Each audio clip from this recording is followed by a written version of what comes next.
Salam dan bahagia Bapak Ibu Guru hebat. Jumpa lagi dengan saya Juwita Erika Togotorop, CGP Angkatan 9 asal SD Negeri 10241 Firdaus, Kabupaten Serdang Bedagai. Kali ini akan memaparkan koneksi antar materi modul 2.3 Coaching untuk Supervisi Akademik. Dalam pemaparan saya ini, saya akan menjelaskan berdasarkan tujuan pembelajaran khusus, yaitu CGP menyimpulkan dan menjelaskan keterkaitan materi yang diperoleh dan membuat refleksi berdasarkan pemahaman yang dibangun selama modul 2 dalam berbagai media. Dan saya akan memaparkan berdasarkan rubrik penilaian. Poin A. Pemikiran reflektif terkait pengalaman belajar. Pengalaman atau materi yang baru saja diperoleh.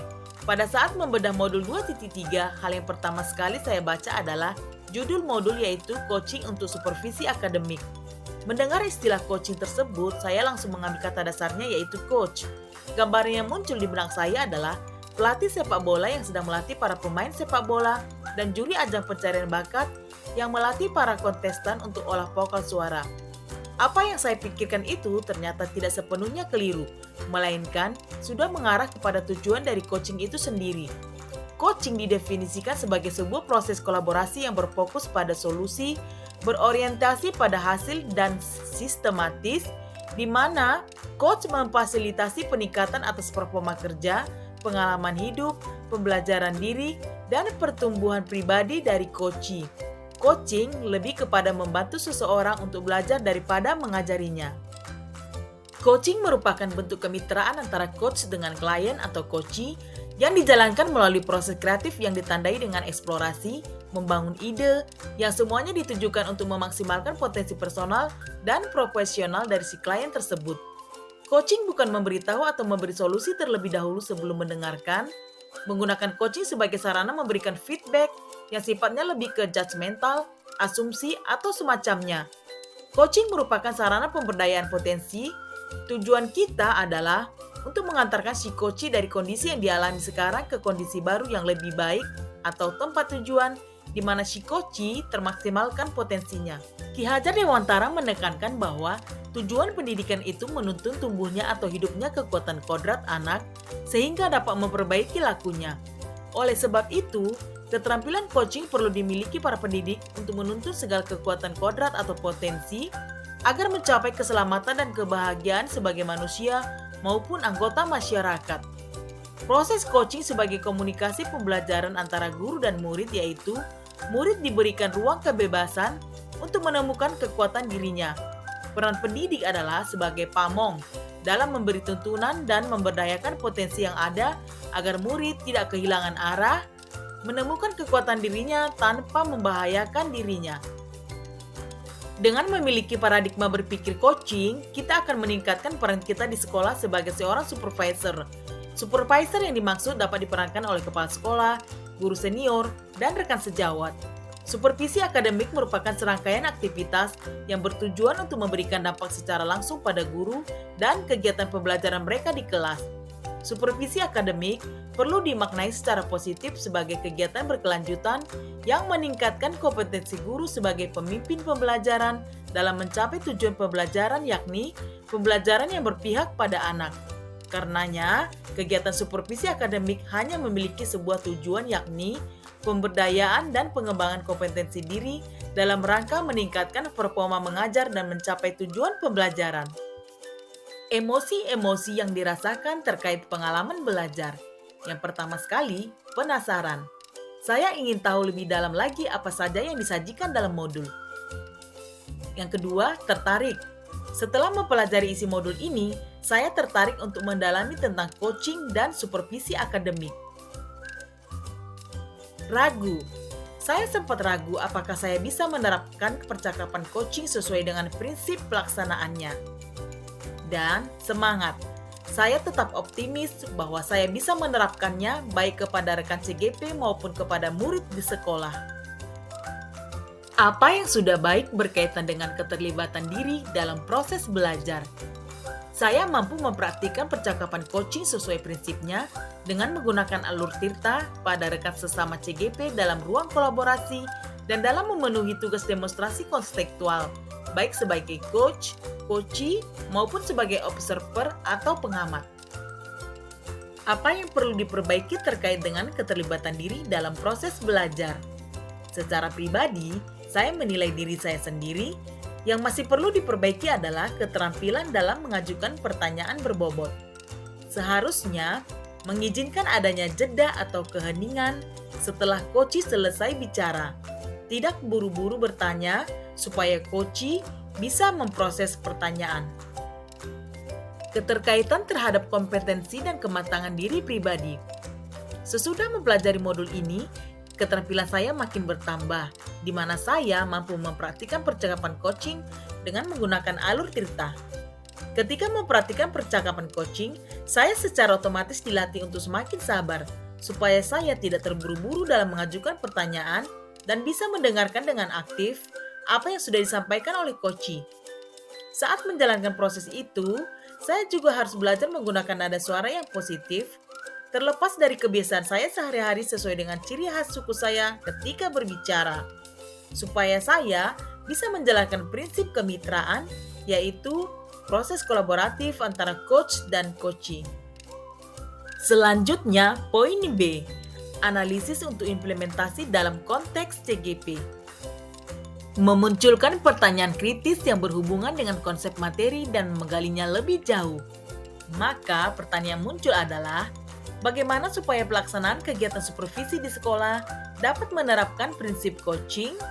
Sebagai jawaban atas pertanyaan tersebut, kepala sekolah harus memiliki pengetahuan dan pemahaman tentang coaching, supaya bisa menerapkan prinsip coaching saat pelaksanaan supervisi akademik terhadap guru-guru di sekolah, sehingga tujuan dari supervisi akademik itu dapat tercapai dan dirasakan manfaatnya oleh guru, yaitu memperbaiki dan meningkatkan kinerja guru.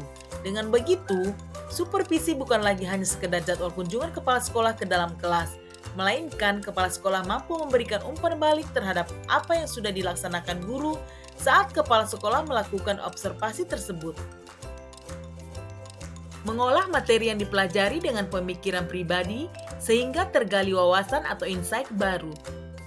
Dalam setiap interaksi keseharian di sekolah, seorang pemimpin pembelajaran dan sekolah perlu menghidupi paradigma berpikir yang memberdayakan bagi setiap warga sekolah dan melatih kekuatan-kekuatan yang ada dalam komunitasnya.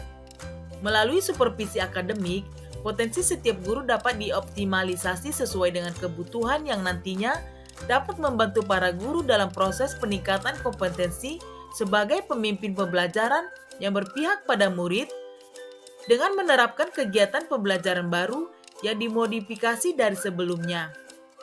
Dan salah satu strategi yang dapat dilakukan dalam mencapai tujuan tersebut adalah melalui pendekatan coaching dalam keseluruhan rangkaian supervisi akademik.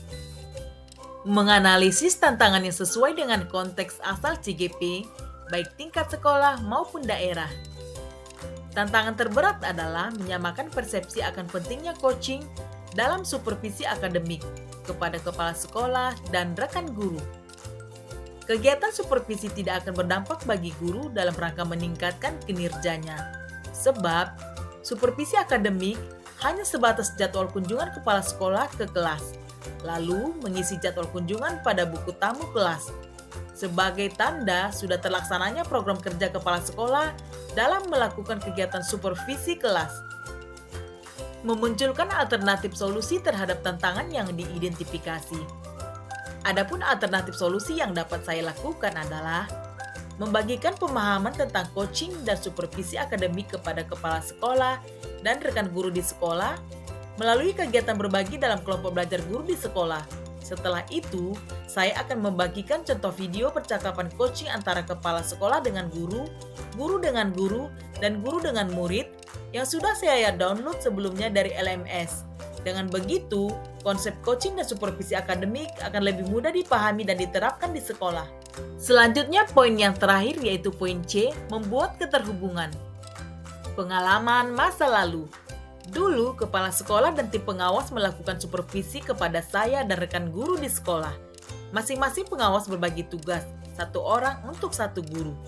Pada saat kepala sekolah dan pengawas datang ke kelas untuk melakukan supervisi kepada saya, yang mereka lakukan adalah membawa daftar checklist atas beberapa perangkat, seperti RPP, daftar hadir, daftar nilai, jurnal, dan lain-lain. Mereka hanya ingin memastikan apakah saya ada menyediakan perangkat tersebut atau tidak.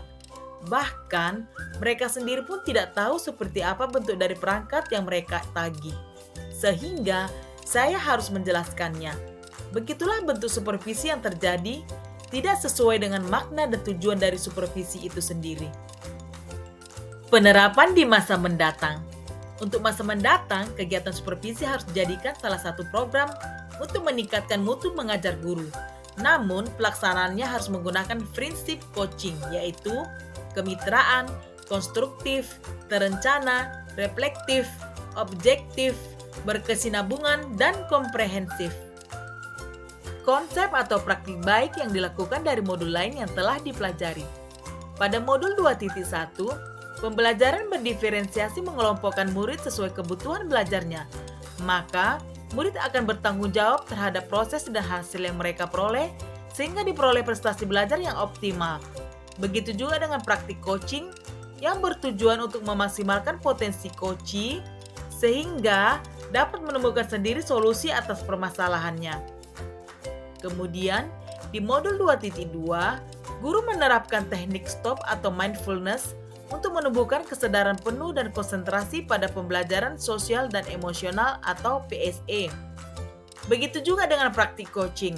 Seorang coach menerapkan itu agar bisa hadir utuh bagi coachee, badan, pikiran, dan hati selaras saat sedang melakukan percakapan coaching.